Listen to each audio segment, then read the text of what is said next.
Welcome back to the Wizard Shop. We're going to chill today and talk about buy this, not that, mid-size trucks right after this.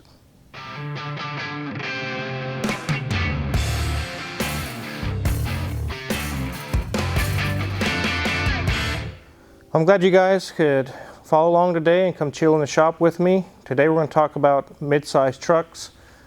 Trucks of any size are very, very popular, becoming even more so popular, especially here in the Midwest and Kansas. It seems like everybody has trucks. Sometimes they jack them up, make them really big. Sometimes they leave them alone. But there's other competitors on the market. There's the Tesla truck. There's Nikola trucks coming out. There are EV or electric vehicle trucks.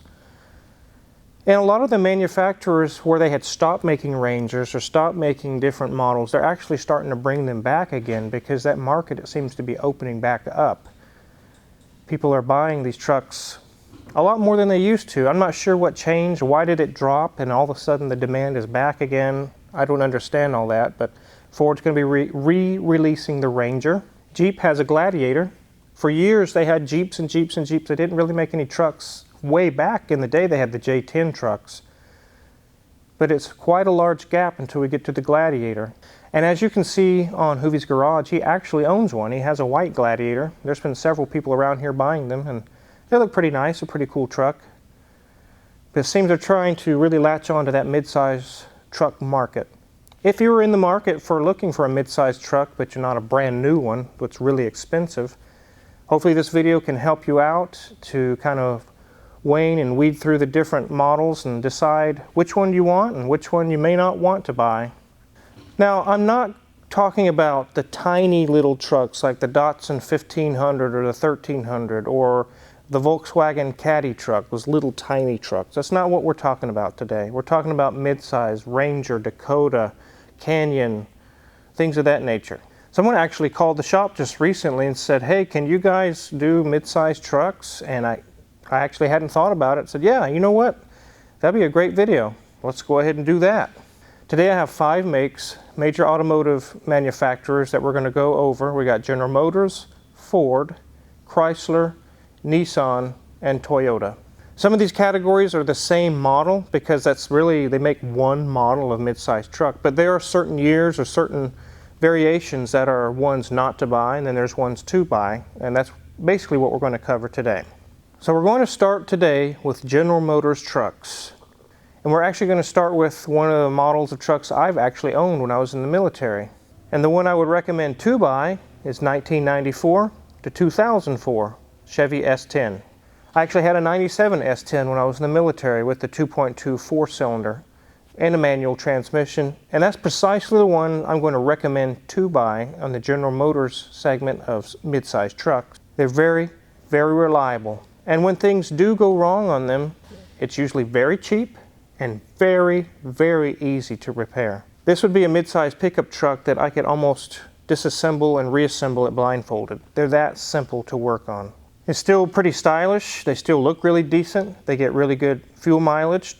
When I had mine on the highway, 20, 22 miles per gallon, which is pretty good for a mid-size pickup truck.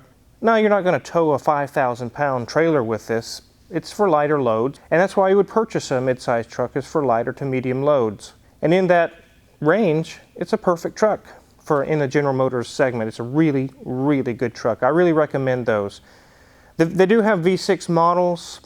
They're not necessarily more problematic. They're just harder to work on. The bigger 4.3 V6 and such a small engine bay, it's hard to get to some of the things. And they do have some issues with the Vortec fuel injection, which is underneath the intake and can be very problematic and very expensive to fix. But the 2.2 4-cylinder is the one I would recommend to buy. The one I would recommend not to buy is 2004 to 2012 Chevy Colorado or GMC Canyon. These typically have very poor reliability. They have lots of HVAC failures, blower motors, or just air conditioning, or all kinds of failures of that nature. And you've seen in recent videos that I've done that air conditioning can be very expensive to repair. These models also have worn valve seats, valve issues which requires replacement of the cylinder head. And of all the ones that come into the shop, whether it be at this current shop or places I've worked in the past, It seems to be always the same story with the person that owns the truck. They say the same statement. I wish I never bought this truck. It's been every month, every couple of months, something's wrong over and over and over. I don't want you guys to get into a loan or purchase a vehicle that you're going to be unhappy with. And I can say from their experiences, you will probably also be very unhappy with a Canyon or Colorado of those year ranges. So just stay away from those. Now we're going to move on to the Ford segment. This would be one that my dad has owned, and there's lots of these on the road. The one I recommend to buy is 1998 to 2012 Ford Ranger. Specifically with the 2.3 or 2.5 four-cylinder engine and a manual. These are also fairly reliable. They got decent gas mileage. They look pretty nice, but they do ride a little rough. Some of the smaller mid-sized trucks that I've ridden in or driven, the Ford Rangers seem to be the most stiff riding. They have really stiff suspension. That's really not a design flaw or something that's going to fail on you. It's just something to keep in mind when you're looking at these particular models. But they're very durable trucks, and also in that segment, the Mazda B2300 or the B2500 is basically the identical truck of a Ford Ranger. I'm not really going to get into Mazda in those year ranges because it's the same truck. My dad had a Mazda. You could take the engine out of one and put in the other, or the control arms. I mean, it's just pretty much the same thing. So those would also be a good truck. You're going to see throughout all of these that I really recommend the four-cylinder engines. There's less components, less spark plugs, less coils, and they're not that much lower on power that you're losing a lot. But you gain in cheaper parts, less parts, and easier to work on. Now the opposite would be true in full-size trucks, because now you're getting into the realm where you're towing 5 and 7 and 10,000 pounds. You're going to need a larger engine to pull that weight. In these mid-sized trucks, it's typically not going to be what you're towing, so it doesn't hurt to go with a smaller engine. If you're interested in what kind of full-size trucks I recommended to buy or not to buy, just check my previous video that I did on those, and that might answer some of your questions there. The one I recommend not to buy in the Ford mid-sized truck segment is any of the year's Ranger with the 3-liter V6. These have very, very bad problems with cracked heads. You're going to actually hear about cracked heads on multiple manufacturers and makes today. It seems to be a common problem. I really don't know why that is, but it is a problem. I myself, at previous shops or in this shop, have replaced 12 or 13 sets of cylinder heads on Ford Ranger 3-liter V6s. Anytime I've replaced cylinder heads on any make or model of car, I typically call Clearwater Cylinder Heads in Florida. And this is one of the models of engine that I say, hey, I've got a set of heads off of a 3-liter V6, and the guy will actually cut me short, and he'll say, I tell you what, you send me your cracked heads and I'll send you some good ones. He knows it's such a bad problem. He already knows what my problem is. He said, send me your cracked heads, because I already know that's what the problem is. So that's just not something that I'm seeing. That's something that they're seeing. Very, very drastic, large amounts of cylinder heads. They come in misfiring, they run rough.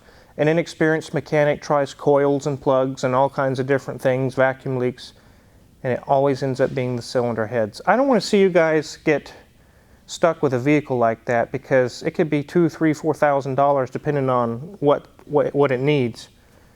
That could be more than you paid for the truck. So be careful with the 3-liter V6 on the Rangers. Now we move on to Chrysler, which basically is Dodge trucks. That's what I'm going to talk about. The one I recommend to buy is 1997 to 2004 Dodge Dakota.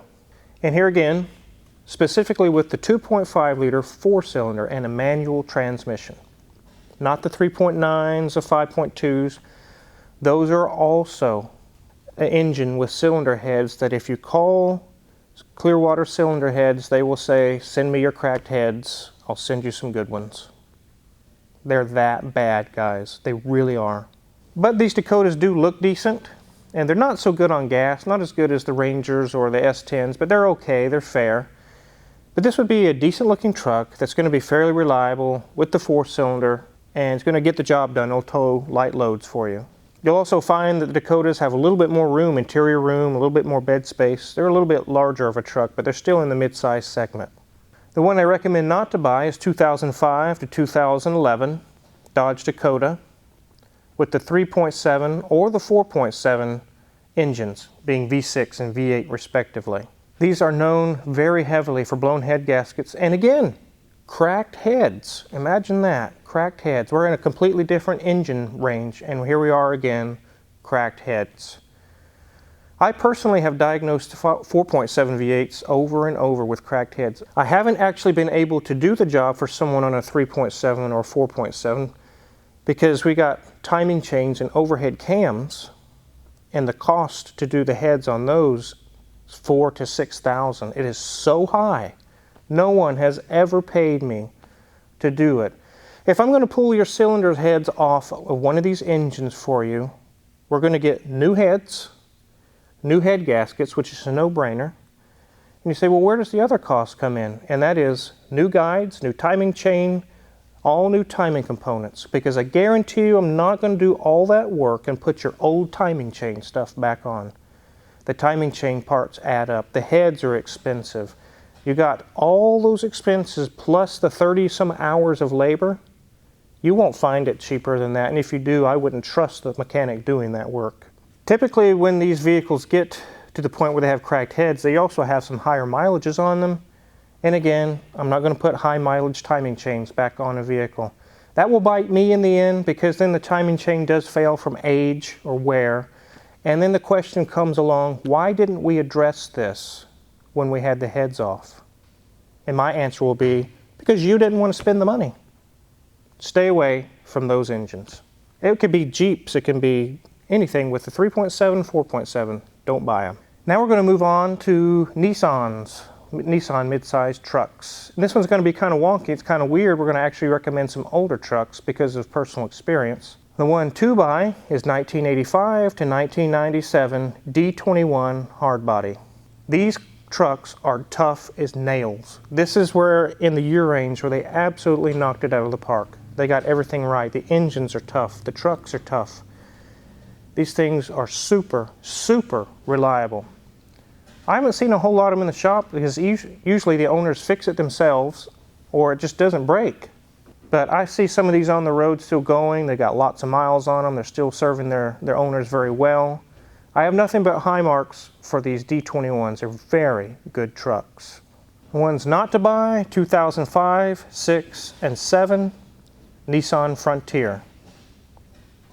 In these ranges, they have very high transmission failure rates from radiator issues, which cooks the transmission.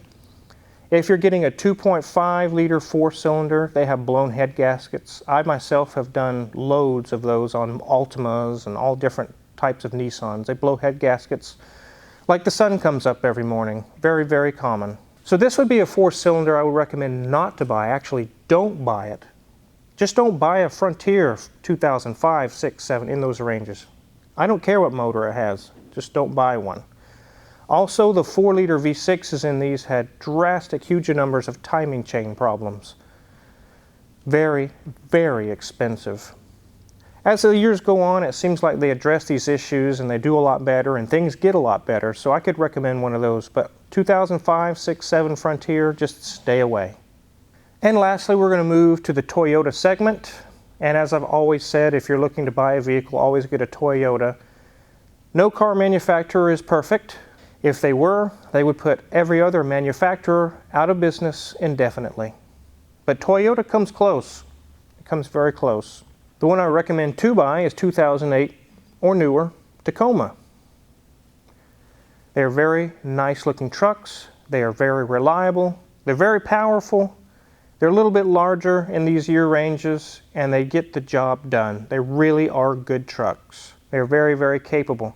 My father-in-law actually lives in the Tennessee, Kentucky area, and I have personally experienced from knowing people from this area as well as some of the hillbilly type people that live off in the woods. They all have these little Toyota trucks. They take them often off the road, off the trails, into the woods for weeks on end. They don't take an S10 back there. They take these little Toyotas. They just go and go and go.